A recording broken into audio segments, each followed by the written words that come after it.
My next guest, Cheron Kraak, the matriarch of African surfing. But before I jump into that, I just want to say a huge thanks to the Green Room here in Jbay, co-working space.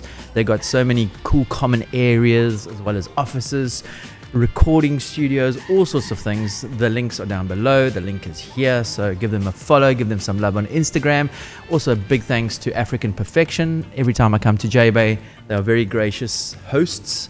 And it's right on SuperTubes. Again, links down below if you want the best accommodation on SuperTubes and Jbay. It's African Perfection.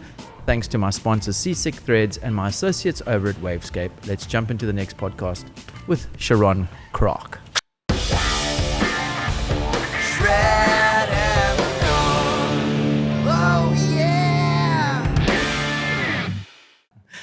Just arrived in beautiful Jbay and I forgot to hit record. So what I'm about to say has already been said. So, which should mean I should say it even more eloquently. My lovely guest, Cheron Kraak. Thank you very much, Cheron, for agreeing to come on Shredding the Gnar. There is not enough words and weight to describe what Cheron, the matriarch, what I call the matriarch of African surfing, has done not only for the people of Jbay, for many a young surfer growing up, but for surfing in general in Africa. Cheron Kraak, it's such an honor to have you here and to be able to chat to you. Thank you very much. I came to Jeffreys Bay in the late 70s, and I think it was the late 70s. Yes. Not sure of the date, it was a hell of a long time ago. And it was a tiny little village with sand roads. Mm-hmm. I think there was one supermarket, there was the Wimpy bar. Okay. So not much. Not much going on. No. I really wanted to stay here.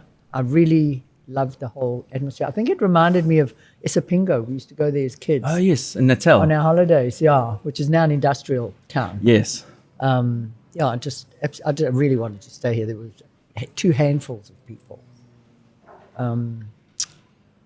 So I looked for jobs and I went down to the beach hotel because I'd been working in 5-star hotels and I saw the possibilities of the hotel. It was a beautiful old hotel on the beach.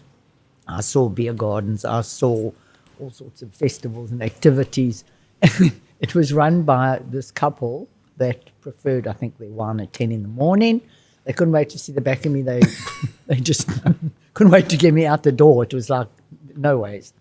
So I got a job at the Wimpy bar as a waitress with, I think there were 4 coloured ladies and myself. I can't remember the time, but I must have worked there for a few months. And Dane Keoloha came to town. The infamous Dane Keoloha. Yeah, infamous. I was so privileged. He invited me to dinner. Wow. Myself and maybe 3 or 4 of us. We had no money. We'd never eaten. Well, the only place to eat out was the Wimpy. So I'd worked there. You never went to eat there. It was the only place to go. So off we went to dinner at the Wimpy, and we got to the door, and the guy said, "You can't come in. You black." So they wouldn't let Dane in the door. So I just went, I'm never working there again. So that was the end of my job. I had my sewing machine. I dabbled in sewing before, and I had my machine. So one of the girls with me, Australian girl, she said, we'll make bikinis. Okay. So we started making bikinis. I'm very good at embroidery. So I used to hand embroider the bikinis. We made them reversible and we sold them for 9 Rand each. $9 a bikini. Yeah, all hand embroidered. Wow. Made, hand sewed. Hand sewn. Used this fabric called Fasco. Okay. Probably 50 cents a meter. You're giving away all your cost prices here. Anyway, then eventually someone came along and said, would I make a pair of board shorts? Okay. And I had no idea how to make them. So he gave me a pair of Caden shorts. I took them apart. Okay. Drew it on, made a newspaper pattern, and taught myself how to grade. So that was the beginning of the board shorts. Bought myself a few pieces of fabric. And the guys used to come around to the little house where I stayed a little tiny cottage up Baltimore Street. Okay. And they would come in and choose their fabric and choose a button. and I'd measure their waist and make them a pair of shorts. Custom shorts. Custom shorts. Come back the next day. So they'd leave and I'd cut medley and get them on the machine. And I think eventually I was making 10 to 14 pairs of shorts a day.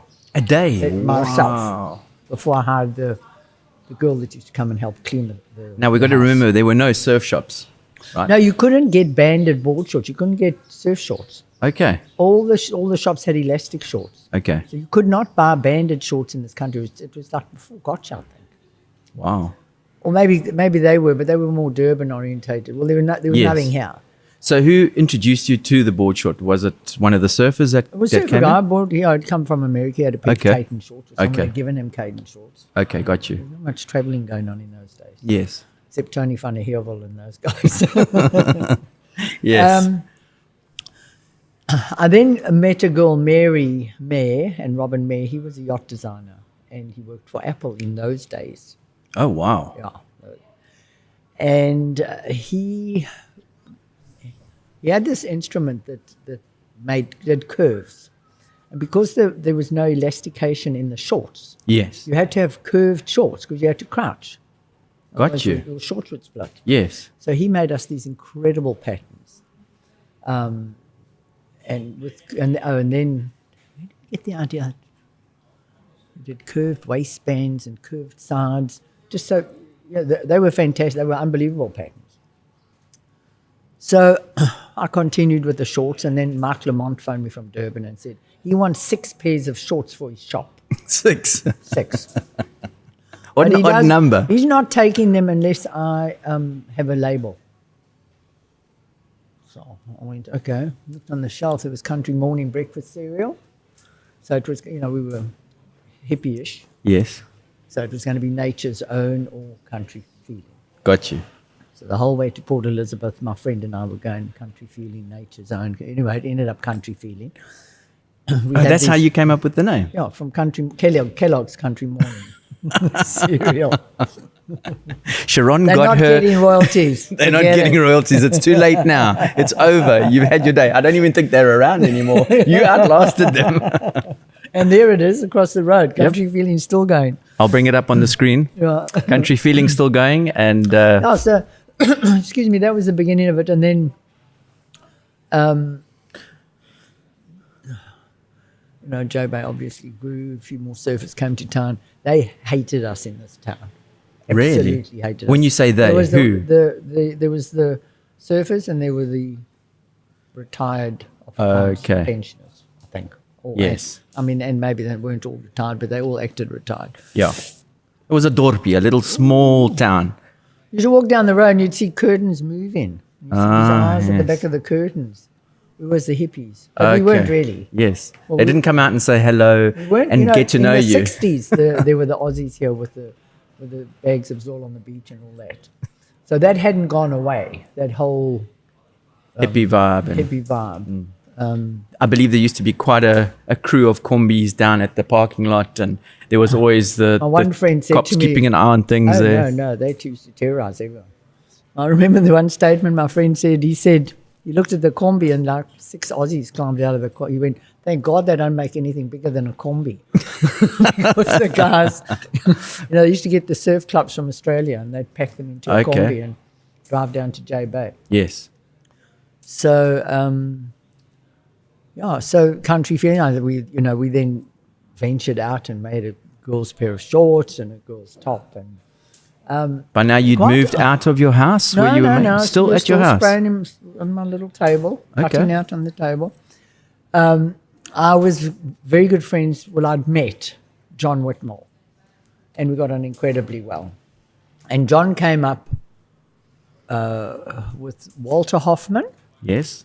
from Hoffman Fabrics in California and Jimmy Jenks, who Okay. was the owner of Ocean Pacific. Oh, wow. So they were the other generation before us that were even naughtier than we were. They were the naughty. the Woodstock hippies. Oh, they were naughty. Anyway, so he brought him up to my house, and I was wearing a pair of little running shorts made out of a fabric. It was like a silky fabric with a bamboo print on it. Okay. I'll never forget. It was like a royal. It was really pretty. And Jimmy Jenks looked at Walter Hoffman and said, I'll take 10,000 meters if you print them, if you do that print. So I went, hang on, went to the room, changed my shorts. I said, here, make your 10,000 meters. Wow. So Jimmy Jinks just going, this is so cute. This is so cute. I mean, there I was with my newspaper patterns on this one table. He said, I'll send you patterns. So when he got back to California, he sent me graded sets of Ocean Pacific shorts. In those days, we weren't grading machines or anything. Yes. So they were all on cardboard. Nothing was computerized. And Walter sent me fabric, end of rolls, which probably had a meter or 2 meters on. And he sent me this huge bundle of fabric. Mm-hmm. Amazing. Yeah. So that suddenly I had these beautiful shorts. Jimmy sent me if you remember, before your time. Hey, I'm 75, not 65. They were the corduroy walk shorts. Okay. 2 little patch pockets and an elastic back. And that was OP's famous short. Yes. And it became Country Feeling famous short. But it was the colour block days.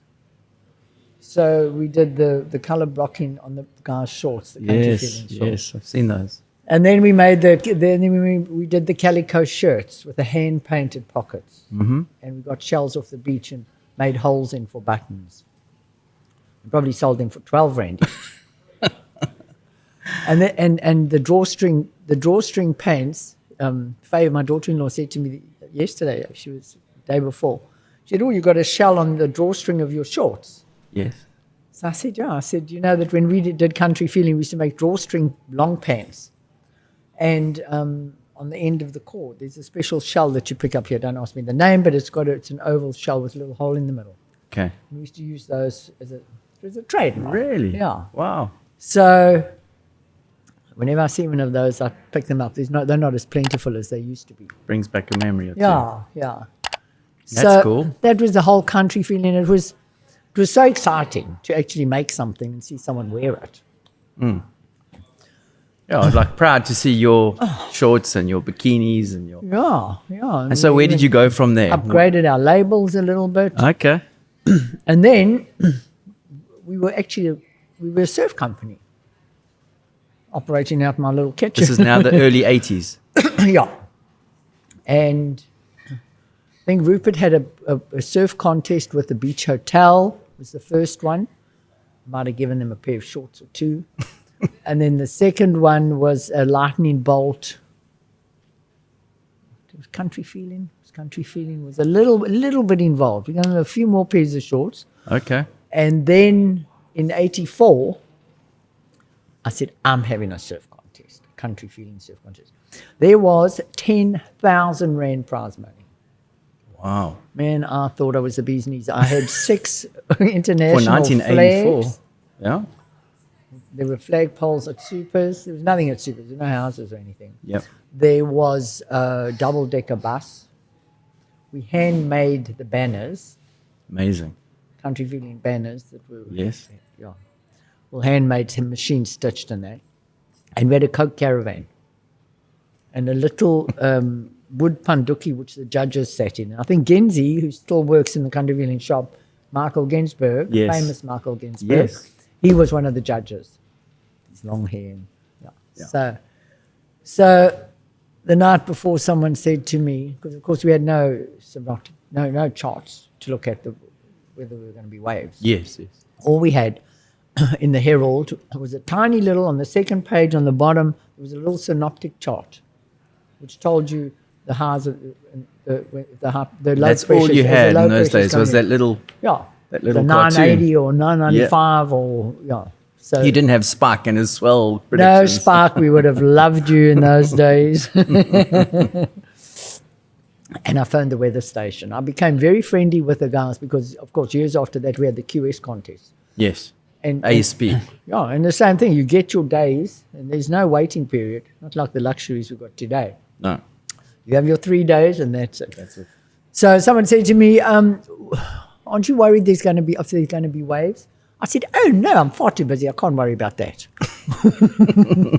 We woke up the next day. It was 8 foot, solid, and just Perfection. pumping. I mean, there's still photos around of that event. Yeah. And that's when I met Aki. Okay. I was going to say, I mean, Oki's affiliation with Billabong, Yeah. and you must have As a played host 16-year-old to kid. Oki. Gordon bought him. Gordon Okay. Merchant. Yes. Gordon Merchant's the founder of Billabong worldwide. And he brought this kid with a squeaky voice, and he just shredded, absolutely shredded. Won the event hands down. And then, of course, I met Gordon and we chatted. And Oki said to me, famous words, he said, "Can I come and stay here after the contest?" I said, "If you go and win the Gunston, you can come back and stay here." So on the Sunday night, I got a phone call. It was Ticky Box. Yes. "Hello, Cheron, I've won the Gunston. Can I come back now?" Classic. And that was the beginning of a Brilliant. lifetime relationship with Mark Okalupa. Yes. And then Gordon said, my ex-husband introduced me to Gordon because he'd worked for him or knew him from the Gold Coast. And then Gordon said to me, "Why don't you make some Billabong shorts?" I said, "Yeah, I'll make some Billabong shorts." I remember very clearly in the beginning, I was so concerned about not making Billabong until I got the right feeling. Right. Okay, because I think right from the beginning I believe that there's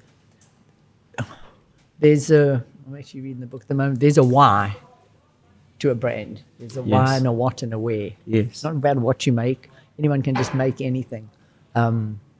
It's why you make It's it. why. The It's ethos. it's the ethos of the brand. Yeah. So we've, right from the early days, lived, breathed, loved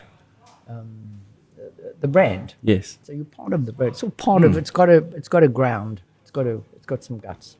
Lifestyle. So I was quite nervous about trying to make Billabong and not make it look like country feeling, but keeping it totally separate. Yeah.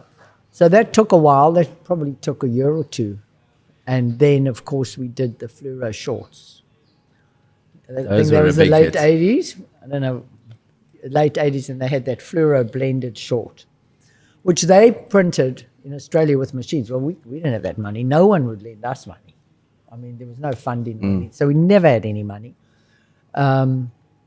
So my ex-husband and his friends, we hired a shed in Humansdorp, and we hung the material up on wash lines, and they took spray guns, and they sprayed the film, Really?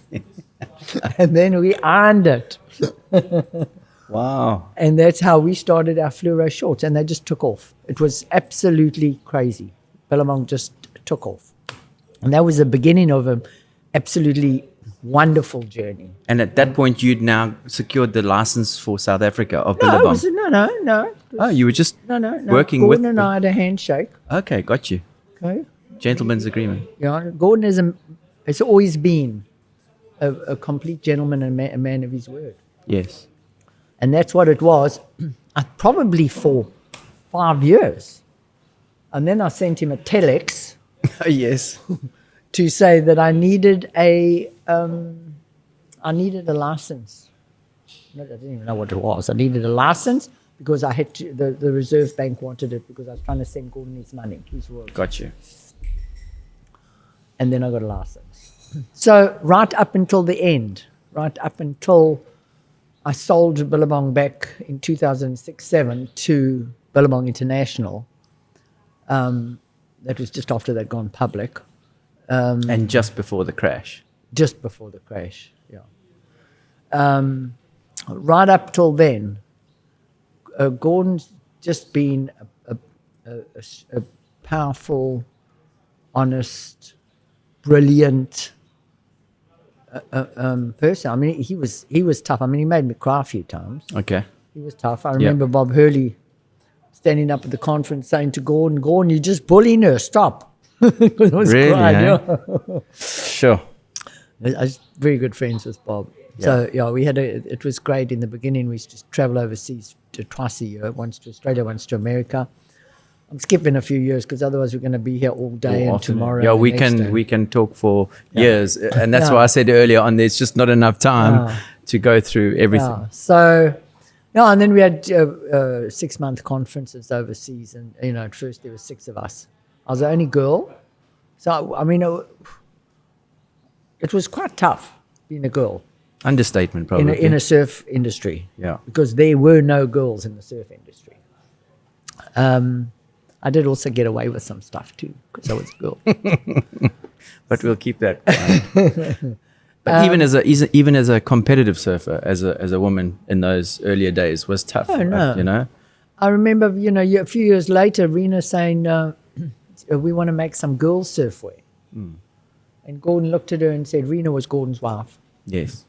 He looked at Rena and he said, well, you can use all the leftover fabric from the walk shorts, which was stiff canvas in olive and brown and khaki and grey. And anyway, so Wow. so that's how that all rolled on. And Cheron, in those days, if you could just, again, there have been so many. I had a chat with Ross Clark Jones and Tommy Carroll, and they were like, "Is Cheron still there? Send her love and regards and blowing kisses." my goodness, So all those let's guys. roll off some names of pro surfers that you've had the pleasure of getting to know and playing going back host to to. Ross and And Tommy, I don't remember all those guys. Ross and Tommy, Shane Horan. Shane What about Hans Hedeman? Shana ran and Derek Hine had a Yes. fight one day on the beach. Really? Yeah, Yep. Jbay. And Derek laid a charge against Shane, and the police arrested Shane. That's a story. And I phoned Gotcha, and I said, your surfer's in jail. There's a tiny little police station on the corner. And I went to the police station. This is one of the other contests, later year contests, because we used to have QSs after that. Okay. So, and I used to do them with bugs, Okay. rabbit buffalo. Yes. And we had it down. We used to do it out of this tiny little caravan. And I'll tell you a very important thing. I used to look at the weather, the moon charts for July. Okay. And I would tell ASP when I wanted my contest. Interesting. So they'd wait get word from I'd put Cheron, my- and then Well, we I'd go. put my information in first. Right. Before Gunston obviously didn't do that. Yes. Or whatever. But I would choose my dates. Otherwise, I wouldn't have a contest. And it's so important to get the right tides. And, it's not so important. It helps. Yes. If you only allocated 3 days for the event, you want everything on your side. Yes. You know what I mean? I want a spring tide 2 days before, 2 days after. Because obviously the spring tides in July if there is a swell running, it's going to be bigger and better. We're talking about a crazy amount of knowledge about this local break here. You just don't understand how well Cheron knows this break. It's like someone said to me the other day, you don't even surf super tubes. How do you know? I went, well, I've only lived here for about 100 years. I think I Yes, know. well, I think they need to go and get educated. Amazing. So, guys, from those days, Well, even through the years, I guess, as the competition's grown, it's moved from the Association of Surfing Professionals. You saw the changeover to the WSL. Every year, the WSL comes to town. Last year I was there, and it's quite a thing for the town, right? oh, it's amazing. It's incredible for the town.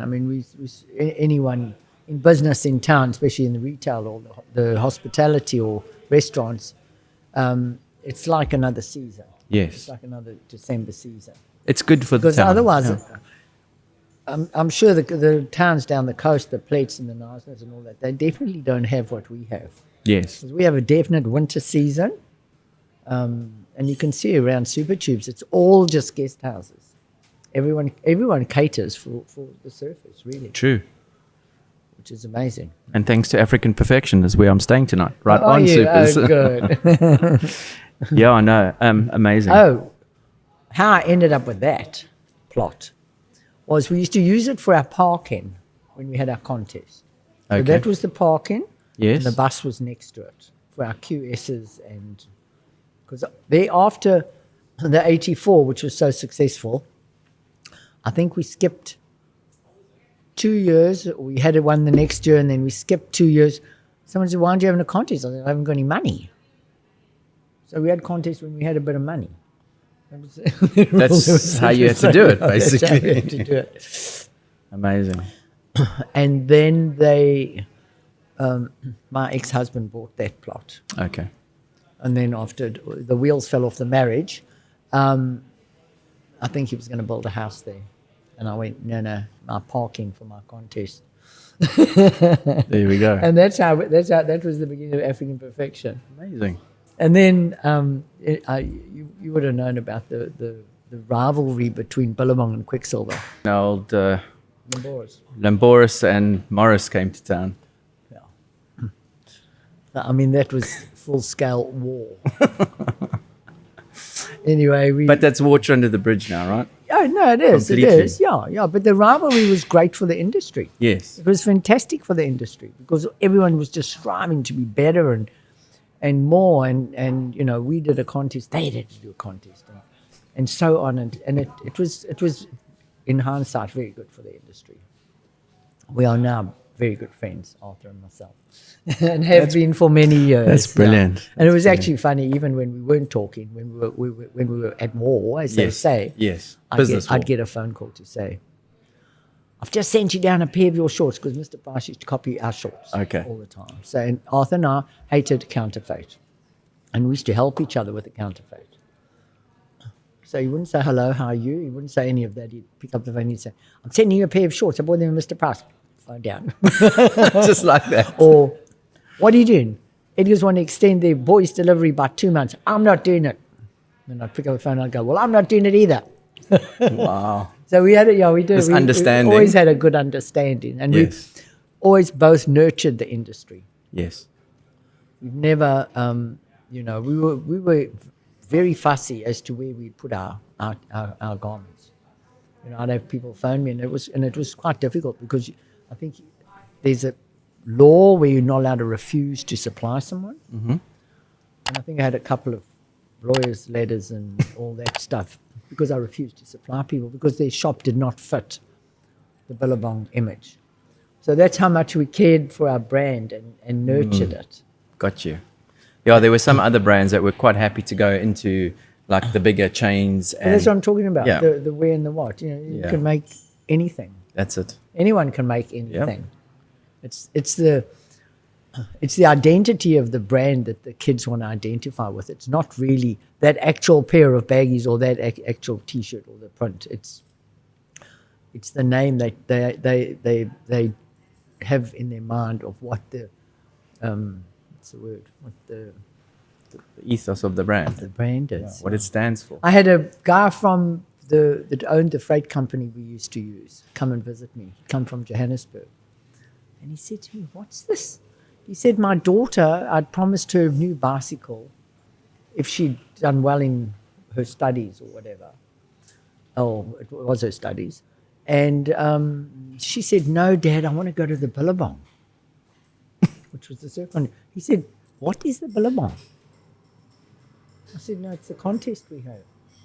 And there's a little girl in Johannesburg. I mean, it was always such a lesson for me. Yes. Because there's this kid in Johannesburg. She doesn't even know what surf is. But she wants to go to the Billabong.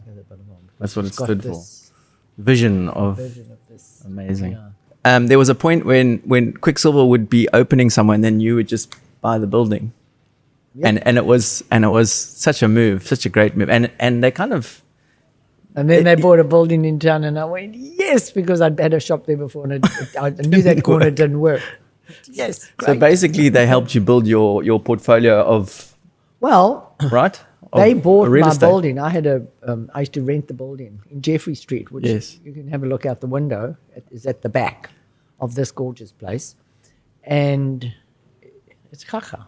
Yeah. But that was my little factory, and I had the factory shop on the corner. We used to sell fabric. We used to sell old buttons. We sold anything to make money. We were so poor. And Quicksilver had money. I mean, they were wealthy. Well, in those days, I thought a very wealthy company compared to us. So Arthur came and bought the factory that I was in because they wanted my factory shop and gave me a month's notice. Oh, one of those. Cried my eyes out, like literally hailed. We had nowhere to go. And this yard here was a horrible old building with a concrete wall around it. That there was all with the skate park and all that in. That was just felt. It was like a really ugly place. So my brother-in-law helped me buy that building. It was 300,000 rand. And I still remember driving around here one night and standing outside that concrete wall and just crying, thinking, oh no, is this where I've ended up? And then I looked and I went, it's the main road. And the beach. And hence today we've got a surf spot in front of us and we've got a Jbay surf village here. Amazing. Silverstone in the back road. You got one up on them there. Brilliant. But I do have a board rider shop in the village now. Okay. Okay, so we do rent to that. And then, of course, you've got the store, right, which is throughout South Africa. It's probably in a town near you. You've still got Country Feeling. Well, the stores belong to my daughter and to Arno. Okay. They both work for me. There's Cheer. We'll have Cheer's interview one day soon. I'm sure she's got a lot of good stories as well. How about one you related to one earlier on about Shane Horan being put in a prison? Oh, yeah, I was telling you. Sorry. So I went to the police station and I said to him, you can't arrest him because, if they arrest you, stay for the whole weekend. Yes. I said, no, you've got to let him go because he's famous and he's surfing in the contest tomorrow. And he's come from overseas. He's famous. And they let him out. They let him out of jail. So you got Shane Horan out of jail. Yep. That's classic. I thought that was a goodie. Have you got one more other funny story that you can relate or tell us? One that really sticks out for you in your career here in Jbay. I'm sure you must have something that's really. There's too many. I don't want to dob anyone in, as they say. Yes. Don't want to grass anyone up. Well, Cheron. Yeah, I got lots about Aki, huh? Well, I remember Aki after the Gunston on the table at Magoo's bar down on Durban beachfront with his shirt off, singing something. Black Magic Woman.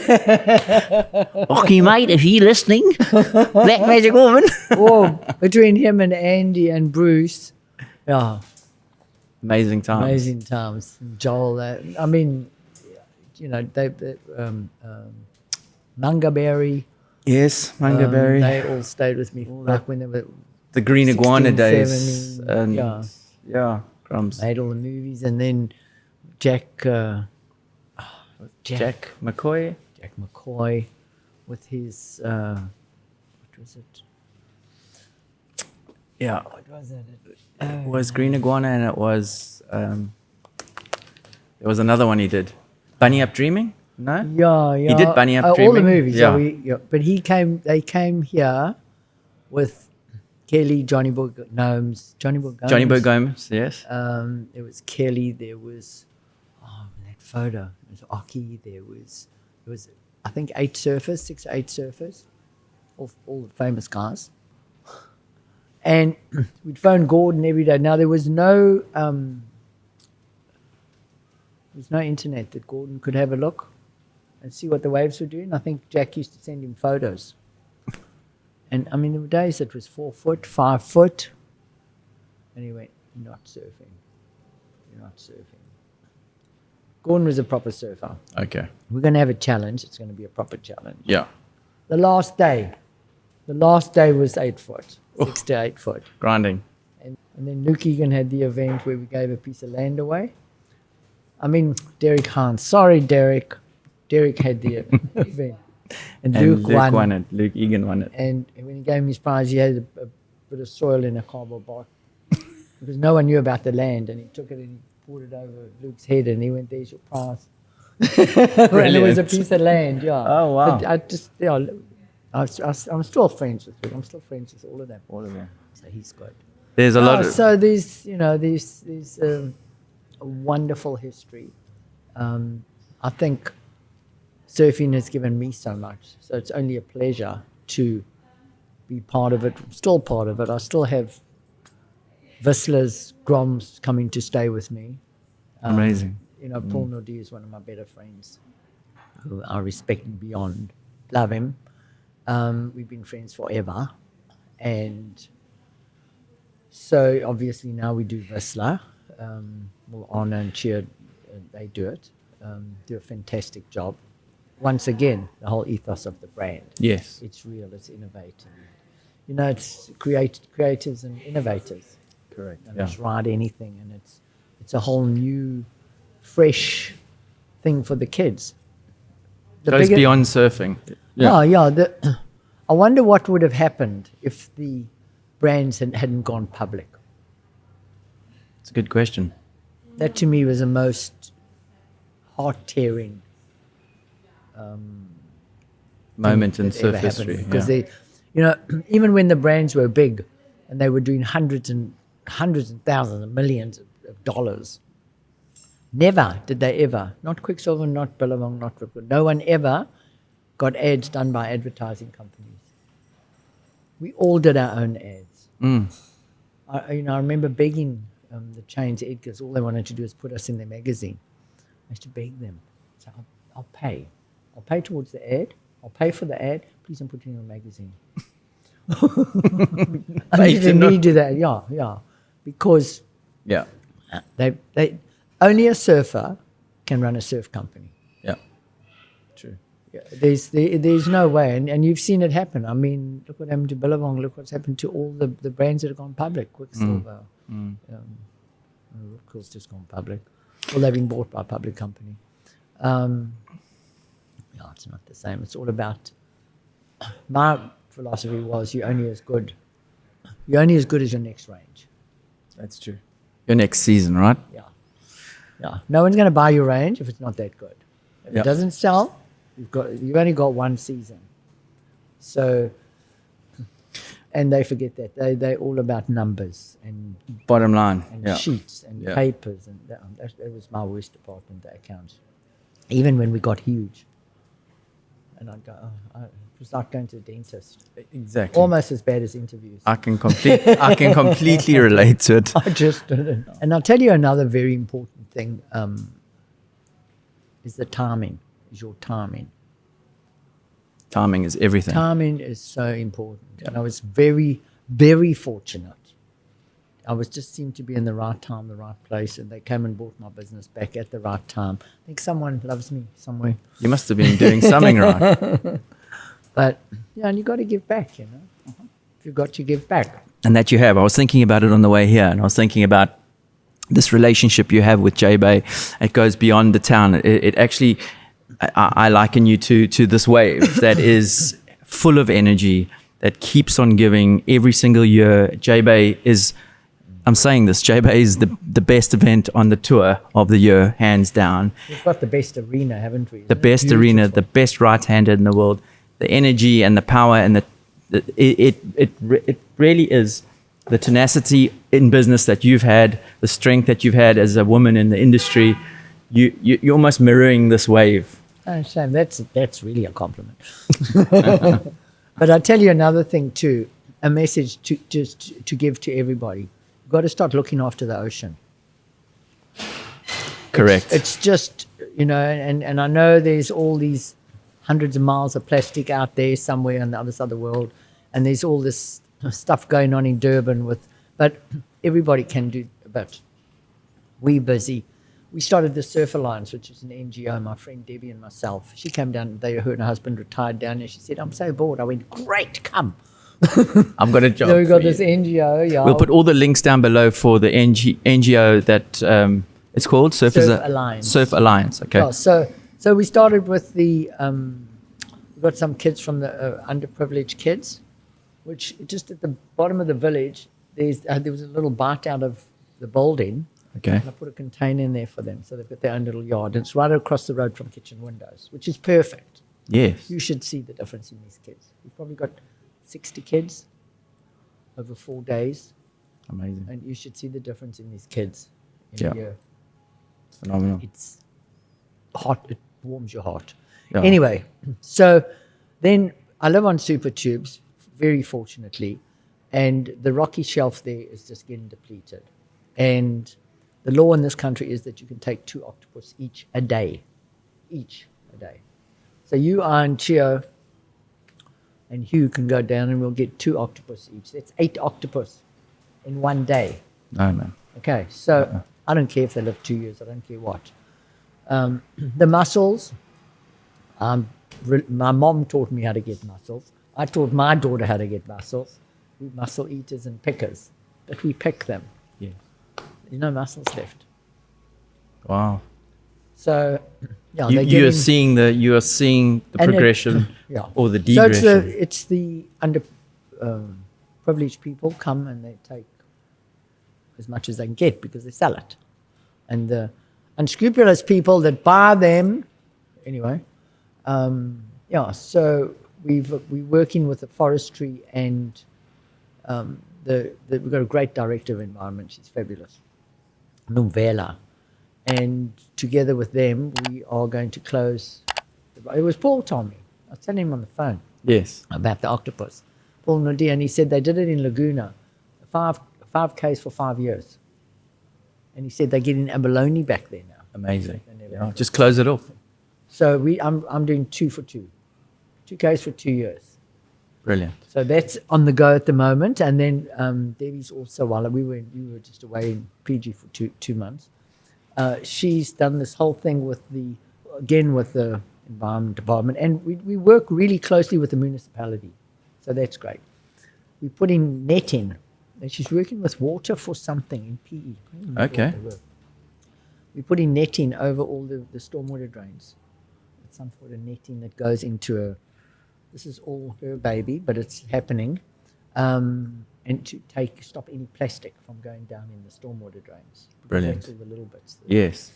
Before it gets to the ocean. So that's what we're doing. So if everybody could do a little bit, it just helps, For sure. Don't take plastic, buy bags, take them to the supermarket. Brilliant. Just everyone can help. It's great to be in a position now to be able to involve yourself even more. So you've got social upliftment happening with Cheron's interest. You've got conservation happening, and then you've got just bringing the stoke and keeping the stoke alive for the young. Country feeling. And don't forget country feeling. We're still going. We still do country t-shirts. feeling's still going. The cereal brand isn't. It's gone. And you only buy it here in Jeffreys Bay.